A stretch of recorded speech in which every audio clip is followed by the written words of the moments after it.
जय हिंद दोस्तों। आइए आज हम बिहार दरोगा के लिए कुछ इम्पॉर्टेंट क्वेश्चंस का डिस्कशन करेंगे। डिस्कशन काफ़ी इम्पॉर्टेंट है, आपको ध्यान से देखना है और हर एक क्वेश्चन के बाद हम एक्सप्लेनेशन भी देने वाले हैं उस क्वेश्चन का, उससे रिलेटेड जो भी पॉइंट्स हैं that points also we will discuss. तो चलिए शुरू करते हैं। अगर आप चैनल पे नए हैं तो चैनल को सपोर्ट करें, आप सभी का सपोर्ट चाहिए। आपका अपना चैनल है तो चैनल को सब्सक्राइब कर लीजिए। नीचे एक सब्सक्राइब का बटन होता है रेड कलर का, उसको दबा दीजिए और बेल आइकन को भी प्रेस कर लीजिए। ठीक है, चलिए शुरू करते हैं। तो सबसे पहला क्वेश्चन देखिए दिया था, ये बिहार से इसको आने का काफ़ी संभावना है। इस क्वेश्चन का क्वेश्चन क्या था कि यहाँ पे गंडक परियोजना से क्वेश्चन था, है ना। तो क्वेश्चन क्या दिया था, क्वेश्चन दिया था कि गंडक परियोजना किन दो राज्यों को जोड़ती है। तो गंडक परियोजना जो है वो किन दो राज्यों की संयुक्त परियोजना है। तो गंडक परियोजना जो है हमारा, ये अगर आपको पता है तो ये हमारा था बिहार और नेपाल का। तो ये बिहार और नेपाल का संयुक्त परियोजना है गंडक परियोजना। तो गंडक परियोजना किसका है, बिहार एंड नेपाल का संयुक्त परियोजना है ना। तो इसका उत्तर क्या हो जाएगा, बिहार एंड नेपाल। अब देखिए गंडक परियोजना से रिलेटेड क्या क्या पॉइंट्स हैं जो हम नोट करेंगे यहाँ पे। तो सबसे पहला गंडक परियोजना जो है अपना, ये बिहार, उत्तर प्रदेश और नेपाल तीनों का संयुक्त परियोजना है। बिहार, उत्तर प्रदेश और नेपाल के लिए गंडक परियोजना पर सतपुड़ा नेपाल में जल विद्युत का उत्पादन किया जाता है। और इसके ऊपर एक बांध के, है ना, भैंसतोलन वाल्मीकि नगर में बनाया गया है। वाल्मीकि नगर जो है ये बिहार में ही है और इसमें भैंस लाटेन गंडक परियोजना तो 37,410 किलोमीटर जलग्रहण क्षेत्र में पानी को रोकती है और ये ज़्यादातर नेपाल के आंतरिक भाग में है ना। तो और भी इसको देखें, इसका अगर डेट की बात करें तो 4 दिसंबर 1959 को किया गया था इसका। तो गंडक परियोजना काफ़ी इंपॉर्टेंट है, तो यह ध्यान रखिएगा, गंडक परियोजना है ना। तो गंडक परियोजना जो हमारा है, गंडक परियोजना कहाँ कहाँ ध्यान रखता है, तो ये आपका Bihar plus UP plus Nepal, ये तीनों जो स्टेट है यहाँ पे गंडक परियोजना का ध्यान रखना है। और कब शुरू हुआ था ये, तो ये भी ध्यान रखिए 4 दिसंबर 1959 को गंडक परियोजना शुरू हुआ था और ये 3 राज्य के लिए है। ठीक है, गंडक परियोजना से, गंडक नदी से थोड़ा कुछ इंपॉर्टेंट पॉइंट हम देख लेते हैं। तो गंडक नदी नेपाल के मस्टेंग नदी में मुनीब हिमाल हिमनद से निकलती है ना। तो कहाँ से निकलती है ये भी ध्यान रखना है आपको। सो मुनीब निमाद हिमनद, मुनीब हिमाल निम्न से निकलती है। तो ये ध्यान रखिएगा कहाँ पे, मुबीन मुबीन हिमाद, मुबीन हिमाल एंड हिमनद से निकलती है। ठीक है, इसको यहाँ पे नारायणी नदी के नाम से जाना जाता है। तो इसको हम नेपाल में क्या नाम जानते हैं, नारायणी नदी। नारायणी नदी को नाम से जाना जाता है गंडक को नेपाल में। ठीक है, यह नेपाल की प्रमुख नदियों में से एक है। ये भी इंपॉर्टेंट पॉइंट ध्यान रखना आपको, कहाँ से निकलती है, नेपाल से निकलती है। अच्छा, ये काफ़ी इंपॉर्टेंट, गंगा के बाएं किनारे से मिलती है ना। कहाँ पे, पटना के पास। तो आपको पता होगा कि पटना में जब गंगा आती है तो एक इधर से सोन नदी आती है ना, और इधर से गंडक नदी आती है। तो अगर ये हमारे पास गंगा नदी है तो ये आपका क्या होगा, गंडक नदी। दिस इज गंडक नदी। तो गंडक नदी कहाँ होता है हमारे पास, तो ये बाएं किनारे से। तो देखिए अगर गंगा इधर से आ रही है हमारी, ये हमारी गंगा नदी इधर से आ रही है, तो ये हो गया इसका बाएं, ये हो गया इसका दाएं। तो दाएं से आती है सोन, ये भी ध्यान रखना है। ये भी क्वेश्चन में पूछा गया था कि सोन जो है वो किस साइड से आता है, तो ये आपका दाएं से, ये गंगा का दाएं किनारे से आके मिलती है और ये आपका बाएं किनारे से आके मिलती है गंगा नदी का, है ना। तो एक पॉइंट ध्यान रखेंगे। गंडक घाटी जो है ये 1025 हिमनद और 338 झीलें हैं, जिसमें थुगली हिमनद गंडक नदी की घाटी में प्रसिद्ध हिमनद में से एक है। गंडक नदी की ये सब कुछ सहायक नदी, त्रिशूली, बूढ़ी गंडक, सती गंडक, मार्संगांडी, तो ये सब इसकी हो गई सहायक नदी। इंपॉर्टेंट पॉइंट अगर नेपाल का चितवन राष्ट्रीय उद्यान, भारत का वाल्मीकि राष्ट्रीय उद्यान गंडक बांध के किनारे है।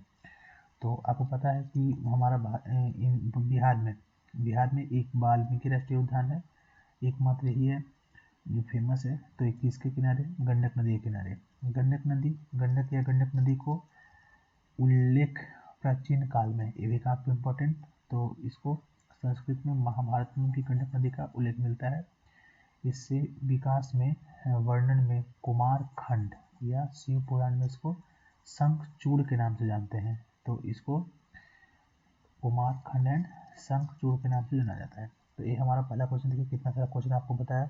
तो मेन पॉइंट क्या क्या रखेंगे हम ध्यान कि 4 दिसंबर 1959 में इसका स्टार्ट हुआ था ये बांध का, गंडक परियोजना का। और गंडक नदी जो है वो गंगा नदी में आके मिलती है पटना के पास बाएं किनारे से, और सोन जो है वो दाएं किनारे से। चलिए दूसरे क्वेश्चन की तरफ चलते हैं हम लोग। तो एक नेक्स्ट क्वेश्चन हमारे पास है, फूल का निम्नलिखित में से कौन सा भाग पुंकेसर भाग बनाता है ना। तो जो हमारा फूल है, फूल का कौन सा भाग जो है वो पुंकेसर का भाग बनाता है।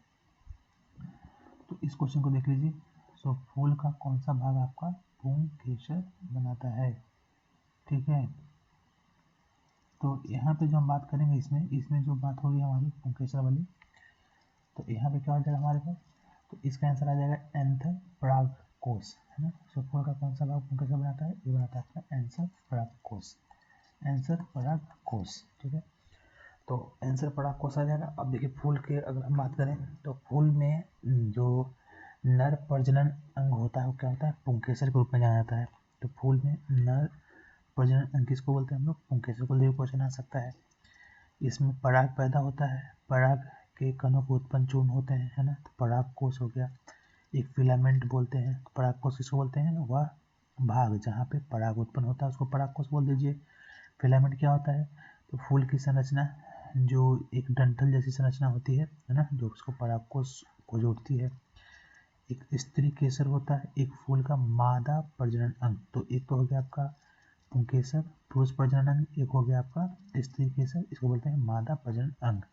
ये फूल से कुछ पॉइंट हम लोग यहाँ पे देख सकते हैं डायग्राम में भी। तो अंडाशय हो गया आपका, स्त्री केसर हो गया और स्टिग्मेटा हो गया। तो ये सब हमारे पास 3 पार्ट फूल के अंदर में आ जाते हैं। फूल का यहाँ पर डायग्राम हो गया। तो हम और देख सकते हैं कि वस्तुओं को माध्यम से हम देखा जा सकता है। तो वस्तुओं के माध्यम से, अच्छा अगला क्वेश्चन था एक, नेक्स्ट क्वेश्चन हमारे पास क्या है कि कौन कौन सा वस्तु है जिसके हम आर पार देख सकते हैं। तो बच्चों देखो, अगर आप दीवार है मान लो, है दीवार के हम आर पार नहीं देख सकते। अगर हमारे पास ये दीवार है घर का अपना, हम दीवार के आर पार नहीं देख पाते हैं। तो वैसा सब बच्चों क्या होते हैं, अपारदर्शी, अपारदर्शी, है ना। काफ़ी आसान क्वेश्चन था ये। अपारदर्शी इसको बोलते हैं ओपिक, OPEQUE, ओपिक, है ना। तो कहीं अगर ओपिक लिख दे तो हम गलती नहीं करेंगे। तो जब हम वस्तुओं के माध्यम से देखने में सक्षम नहीं, उसको क्या बोलते हैं, अपारदर्शी या ओपिक बॉडी कहते हैं ना। तो क्या बोलेंगे हम, ओपिक। और बजाय इसके माध्यम से प्रकाश पारित नहीं होते हैं, उसी को हम क्या बोलते हैं, अपारदर्शी बोलते हैं। उदाहरण के लिए पत्थर हो गया, कार्डबोर्ड हो गया, लकड़ी हो गया, धातु हो गया, सब कैसा है हमारे पास, अपारदर्शी है। पारदर्शी क्या हो जाएगा, जहाँ से प्रकाश आराम से निकल के पास हो जाए। जैसे अब मान लो जो आपका गाड़ी का जो शीशा हो गया सामने में, है ना, तो हम आर पार देख लेते हैं। तो ये सब एग्जाम्पल हो गया इसका, कांच हो गया, पानी हो गया, वायु हो गया, तो जहाँ पे हम आर पार चीज़ों को देख सकते हैं। पारभासी क्या होता है, वे पदार्थ जो प्रकाश को उनके माध्यम में आंशिक रूप से गुजरने की अनुमति देते हैं उसको पारभासी पदार्थ कहते हैं। जैसे ऑयल पेपर हो गया, टिश्यू पेपर हो गया। तो ये तो मतलब पूरा का पूरा प्रकाश तो नहीं जाता, लेकिन कुछ पार्ट चला जाता है उसका, उसको क्या बोलते हैं, पारभासी। फिर ये प्रकाश का स्कैटरिंग ऑफ लाइट, प्रकीर्णन होता है।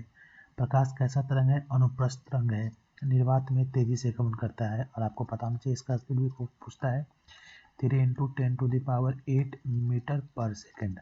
अगर किलोमीटर में कन्वर्ट करना तो क्या आ जाएगा बच्चे, आ जाएगा 3 × 10⁻, यहाँ पे ले लीजिए आप, आपको पता है ना कि 1 किलोमीटर में कितना होता है, 1000 मीटर होता है ना, 1000 मीटर। तो यहाँ से हम 3 जीरो को दे देते हैं, इधर 5 कर लेते हैं और यहाँ पे हम किलोमीटर डाल सकते हैं। तो किलोमीटर पर सेकेंड, तो हो जाएगा इतना। और बोल सकते हो 3 लाख, है ना, 1 2 3 4 5, तो 3 लाख किलोमीटर पर सेकेंड, तो ये भी बोल सकते हैं। तो जैसे ऑप्शन आ जाए हम उसको गलती नहीं करेंगे क्वेश्चन। चलिए अगला क्वेश्चन देखते हैं। तो नेक्स्ट क्वेश्चन हमारे पास दिया था कि नोबेल से सम्मानित, काफ़ी इंपॉर्टेंट क्वेश्चन। सो नोबेल से सम्मानित सीवी रमन को नोबेल पुरस्कार किसके लिए दिया गया था, है ना। तो रमन प्रभाव के लिए, जो क्या था, प्रकाश का प्रकीर्णन के बारे में बताया था इन्होंने, प्रकाश का प्रकीर्णन के बारे में, इसके लिए क्या दिया था, सीवी रमन जी को नोबेल पुरस्कार से भी सम्मानित किया गया था। अब थोड़ा सा सीवी रमन के बारे में जान लेते हैं हम लोग। तो सीवी रमन एक भारतीय वैज्ञानिक थे, है ना, जो प्रकाश के प्रकीर्णन के लिए इनको नोबेल पुरस्कार दिया गया। उन्होंने इसका खोज कब किया था, 1930 में किया था। नोबेल पुरस्कार से सम्मानित किया गया इनको। इस घटना को क्या बोलते हैं हम लोग, इनको रमन इफेक्ट बोलते हैं, या रमन प्रकीर्णन बोला जाता है। इस घटना क्या देखें, क्या बोलते हैं हम लोग, रमन प्रकीर्णन या रमन इफेक्ट के नाम से, रमन प्रभाव, है ना। इसी को हिंदी में क्या बोलेंगे, रमन प्रभाव। इसको क्या बोलेंगे, Raman effect, Raman effect, Raman effect. कब खोज किया था, ये याद रखिए, 1930 में इसने खोज किया था इन्होंने। और इन्होंने भारत सरकार ने 1954 में क्या दिया इनको, भारत रत्न से भी सम्मानित किया था। तो भारत रत्न से भी इनको सम्मानित किया गया था भारत सरकार के द्वारा। भारत रत्न कब दिया था भारत सरकार ने भारत रत्न, तो ये दिया था 1954 में। तो 1954 में इनको भारत रत्न भी दिया गया। ठीक है, चलिए आगे बढ़ते हैं। तो प्रकाश का प्रकीर्णन का मतलब क्या होता है कि सभी दिशाओं में अगर हमारा प्रकाश जाता है तो उसको प्रकीर्णन, स्कैटरिंग ऑफ लाइट या प्रकीर्णन कहा जाता है प्रकाश का। तो प्रकीर्णित प्रकाश का रंग जो है वो आकार पर निर्भर करता है। प्रकाश का प्रकीर्णन के कारण हम आकाश का रंग नीला दिखाई देता है ना। और यहाँ पे कुछ इंपॉर्टेंट पॉइंट और नोट कर सकते हैं। परामणिक संलयन वह क्रिया जिसमें नाभिक खुद होने के बाद दो हल्के नाभिक में संलयन होता है, उसको हम परमाणिक संलयन, है ना। संलयन में क्या होता है हमारे पास, तो जो प्रक्रिया जिसमें दो भारी नाभिक देने के लिए दो हल्के नाभिक का संलयन होता है। तो जैसे मान लीजिए ये छोटा वाला चीज़, इसको कंबाइन करके हम एक बड़ा बना दिया, तो इसको बोलेंगे नाभिकीय संलयन, नाभिकीय संलयन, संलयन, है ना। तो सन में भी होता है। सन में क्या होता है, सो हाइड्रोजन का जो दो परमाणु होता है ना, हाइड्रोजन का, वो ज्वाइन करके क्या बनाता है, हीलियम बनाता है, हीलियम बना देता है, हीलियम बनाता है। तो यहाँ पे एक ऐसा प्रक्रिया हो गया संलयन, संलयन का प्रक्रिया हो गया। तो यहाँ पे क्या होता है हमारे पास, नाभिकीय संलयन, नाभिकीय संलयन। तो सन में भी क्या होता है, नाभिकीय संलयन का प्रक्रिया होता है, ध्यान रखेंगे हम लोग। तो इसका उपयोग हम लोग हाइड्रोजन बम बनाने में करते हैं, है ना। तो संलयन प्रक्रिया अत्यधिक ऊष्माक्षेपी होती है, इसमें बहुत लार्ज अमाउंट, आप सन को देख ही रहे हैं कि सन से कितना ज़्यादा एनर्जी निकलता है। गुरुत्वाकर्षण में आते हैं, तो गुरुत्वाकर्षण में हम क्या देख लेंगे यहाँ पे कि इसी प्रकाश के दो पिंडों के बीच में, है ना, तो हमारा यूनिवर्स में जितने भी ऑब्जेक्ट हैं एक्चुअली सब एक दूसरे को खींच रहा है, सब एक दूसरे को अपने तरफ खींच रहा है। जिसका मास ज़्यादा है, जिसका वेट ज़्यादा है, मास ज़्यादा है, वो ज़्यादा तेजी से खींच पाता है। तो यही कारण है हमारे पास, लेकिन ये सबसे कमज़ोर है, ब्रह्मांड का सबसे कमज़ोर है। चलिए अगला क्वेश्चन था, पृथ्वी पर सबसे मीठे जल के बारे में बात करना था, है ना। सो पृथ्वी पर सबसे मीठे जल का प्रतिशत कितना है, याद रखेंगे आप, 2.5%। तो देखिए पानी को बचा कर रखना है, क्योंकि जो हमारे पास पीने का जो पानी है मात्र 2.5% है। पानी तो पानी का भंडार है हमारे पास, लेकिन अगर पीने की पानी की बात करें तो वो बहुत कम है। इसलिए पानी को बचाना है, जल का हर एक बूंद कीमती है ना। तो वो हम लोग ध्यान में रखेंगे। तो आगे बढ़ते हैं इसमें। तो ये आपका 2.5 हो गया। तो नेक्स्ट टोडा जनजाति के बारे में है ना। तो टोडा जनजाति कहाँ का निवास है, ये भी क्वेश्चन काफ़ी बार आ चुका है। टोडा जनजाति तो ये नीलगिरी के पहाड़ियों में, नीलगिरी के पहाड़ियों में, नीलगिरी पहाड़ी आपका कहाँ से जाता है, ये राजस्थान से जाते हुए देन गुजरात में भी जाता है, गुजरात, ये सब होते हैं हमारा नीलगिरी की पहाड़ियाँ निकलती है। ठीक है, इस बात को ध्यान में रखिएगा। तो यहाँ पे कुछ इसका फैक्ट देख लेते हैं हम लोग टोडा जनजाति से। तो नीलगिरी की पहाड़ियों में ये हमारा आता है, नीलगिरी की पहाड़ियों में, है ना। टोडा जनजाति कहाँ है हमारे पास, नीलगिरी की पहाड़ियों में ये निवास करता है टोडा जनजाति।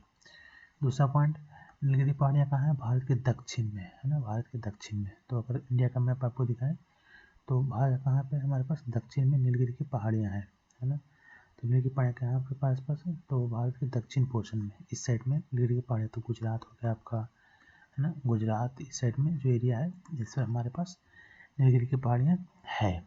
ठीक है। चलिए, तो और ये कहाँ कहाँ से, तो पश्चिमी घाटों का हिस्सा है, पश्चिमी घाटों का हिस्सा है। पश्चिमी घाटों में कहाँ कहाँ जाता है, कर्नाटक, केरल, तमिलनाडु में फैला हुआ है। नीलगिरी पहाड़ियों का सबसे ऊंचा चोटी का नाम क्या है, तो ये है डोडा बेटा। काफ़ी इंपॉर्टेंट, डोडा बेटा, ये भी क्वेश्चन कई बार पूछा है। नीलगिरी पहाड़ी का सबसे ऊंचा चोटी क्या है, तो नीलगिरी पहाड़ी का सबसे ऊंचा चोटी क्या है, डोडा बेटा। अगर हम जौन सार पहाड़ी की बात करें तो ये कहाँ है, हमारे पास उत्तराखंड में है ना, गढ़वाल मंडल के क्षेत्र में। तो ये भी ध्यान रखिएगा, जौन सार की पहाड़ी कहाँ है, उत्तराखंड में है। ये देहरादून जिले के पास है। गारो को आपको पता होना चाहिए, ये हमारे पास मेघालय में है। गारो, गारो, खासी एंड जयंतिया, जयंतिया, तो तीन तीन है हमारे पास यहाँ पे, तीन है इन मेघालय, तीनों कहाँ है हमारे पास, मेघालय में,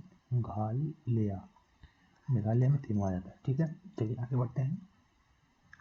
अच्छा, इस पे गारो, खासी, जयंतिया, इसमें आदिवासी निवास करते हैं। तो गारो लोग बोलते हैं, खासी तो गारो में निवास करता, गारो हो गया, खासी, जयंतिया, तीन हमारे पास। ये भी इंपॉर्टेंट क्वेश्चन बनता है कि सबसे अधिक वर्षा वाला स्थान कहाँ है आपका, तो चेरापूंजी, मेघालय, मासिनराम, है ना। तो ये भी ध्यान रखिएगा। मेघालय का सबसे प्रसिद्ध लिविंग रूट ब्रिज यहीं पे है। लिविंग रूट ब्रिज भी कहाँ है, तो वो आपका मेघालय में है। जयंतिया पहाड़ियाँ, भारत का मेघालय राज्य की जयंतिया पहाड़ी भी है, अभी बताया। जयंतिया पहाड़ियाँ एक पहाड़ी क्षेत्र है, इसमें असम और मेघालय का हिस्सा था।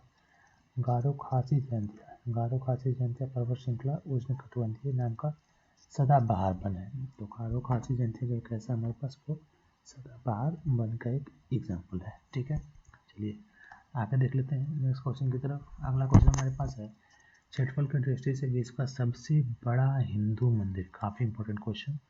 तो क्षेत्रफल की दृष्टि से सबसे बड़ा हिंदू मंदिर विश्व में पूछा है, तो ये है आपका अंकोर वाट का मंदिर। क्या है, अंकोर वाट का मंदिर कहाँ है, कंबोडिया में है। ये भी ध्यान रखिएगा, ये मंदिर कहाँ है, तो ये मंदिर हमारे पास कंबोडिया में है। अंकोर वाट का मंदिर कहाँ है, तो ये कंबोडिया में, कंबोडिया, कंबोडिया में। ठीक है, तो देखिए यहाँ पे लिखा है अंकोर वाट का मंदिर विश्व का सबसे बड़ा धार्मिक मंदिर है।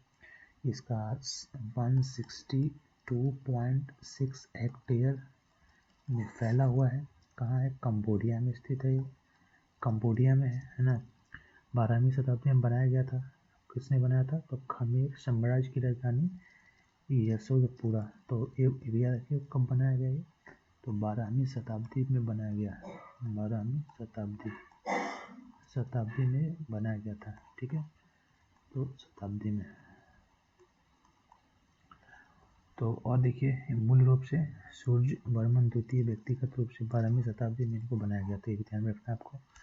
अगला हम आगे बढ़े अगर, तो ब्राह्मण या रार, सो इसमें 8वीं शताब्दी में हिंदू पर्सन बनाया गया था, लेकिन उतना बड़ा नहीं। चलिए आगे बढ़ते हैं नेक्स्ट क्वेश्चन की तरफ। भारत में मौद्रिक नीति, तो ये भी इंपॉर्टेंट है। रिजर्व बैंक ऑफ इंडिया को भी कई लोग यहाँ पे गलती कन्फ्यूज करते हैं, वित्त मंत्री को, तो ध्यान रखिएगा बच्चे, ये ऑप्शन नहीं है इसका। सही ऑप्शन क्या है इसका, ये भारतीय रिजर्व बैंक, आरबीआई। तो आरबीआई से कुछ रिलेटेड फैक्ट्स हम लोग जानना बनता है, काफ़ी इंपॉर्टेंट है। तो भारत में मौद्रिक नीति कौन बनाता है, आरबीआई के द्वारा बनाया जाता है, रिजर्व बैंक ऑफ इंडिया के द्वारा। इसका स्थापना कब हुआ था, 1 अप्रैल 1935 में इसकी स्थापना हुई। और अधिनियम कब का था, अधिनियम इसका था 1934 का। ये भी क्वेश्चन पूछता है, ध्यान रखिएगा। तो अधिनियम जो है वो कब का है, 1934 का। सो आरबीआई का अधिनियम कौन सा था, 1934 का। इसका मुख्यालय कहाँ है, मुंबई में। मुख्यालय कहाँ है इसका, मुंबई महाराष्ट्र में स्थित है।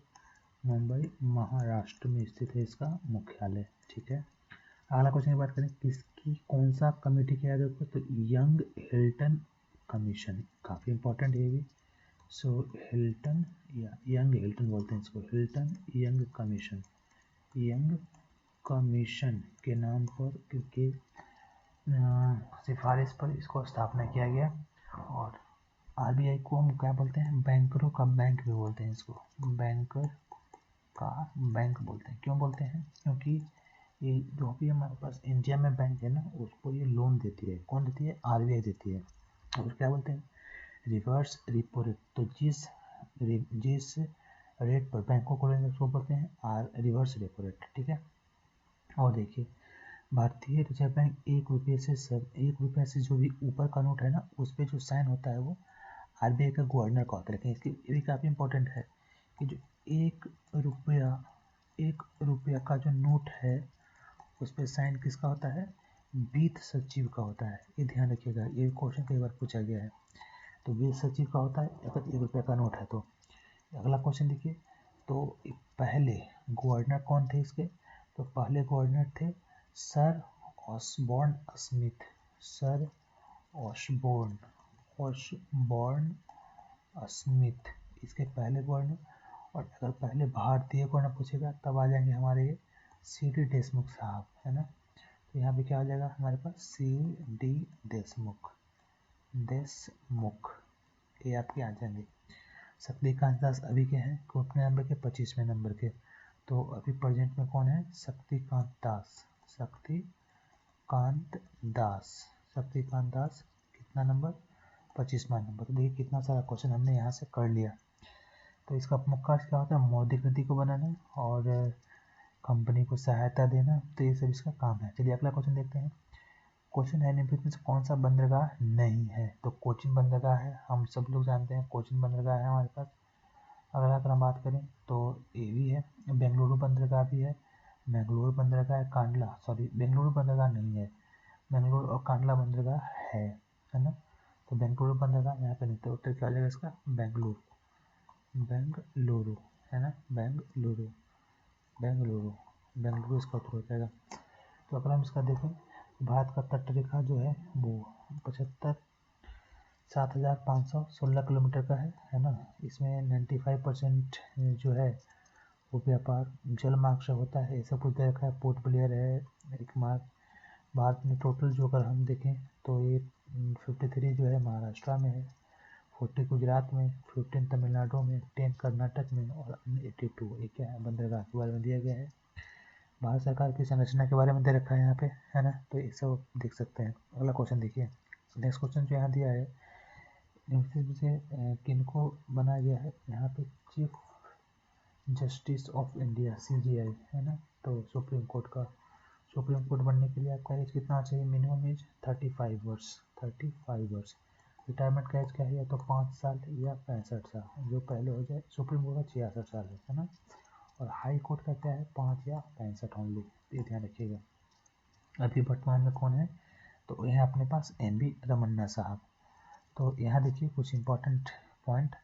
तो न्यायमूर्ति NV रमन्ना प्रेजेंट में है ना, कितने नंबर के, 48वें नंबर के। तो ये कौन सा नंबर है इनका, 48वां नंबर है NV रमन्ना साहब का। भारत का न्यायाधीश की नियुक्ति केवल राष्ट्रपति के द्वारा ही होता है। यस, शपथ भी कौन दिलाता है, उनको राष्ट्रपति शपथ दिलाते हैं। इसका कार्यकाल 65 साल का होता है। तो मुख्य न्यायाधीश जो होते हैं 65 साल के होते हैं यहाँ पे कार्यकाल, है ना। तो भारत के राष्ट्रपति इनका कार्यकाल 65 साल का और नॉट 66 का, ध्यान रखिएगा 65 साल ही आपको मारना है। कई जगह पे आपको 66 मिल जाएगा। भारत का राष्ट्रपति के मुख्य न्यायाधीश का शपथ दिलाता है। ये भारत के राष्ट्रपति को इस्तीफा देते हैं अपना। और स्वतंत्र भारत के पहले मुख्य न्यायाधीश कौन थे, तो हरिलाल जेकी सुसंद कानिया। तो ये ध्यान रखना है, हरिलाल जेकी सुकंद कानिया, है ना। तो दीपक मिश्रा थे, वो 45वें थे। रंजन गोगोई 46वें हो गए। अरविंद बोबड़े 47वें हो गए। और 48 अभी कौन हो गए, NV रमन्ना साहब क्या है, 48वें नंबर के, 48वें नंबर, ठीक है। अगला क्वेश्चन चलते हैं। जैसे सबसे गेहूं का बड़ा उत्पादक, तो ये कौन है, गेहूं का उत्पादक कुछ नहीं करना, चीन है। चीन जो है वो गेहूं का बड़ा उत्पादक में से है ना। तो ये ध्यान रखिएगा। अगर बात करें तो कितना है इसका, ये इम्पोर्टेंट नहीं है, लेकिन ये वाला पॉइंट इम्पोर्टेंट है। अमेरिका जो है वो मक्का में सबसे आगे है। तो अमेरिका में क्या है अपना, अमेरिका जो है, अमेरिका में मक्का उत्पादन में सबसे आगे है। अमेरिका जो है वो मक्का उत्पादन में सबसे आगे आता है।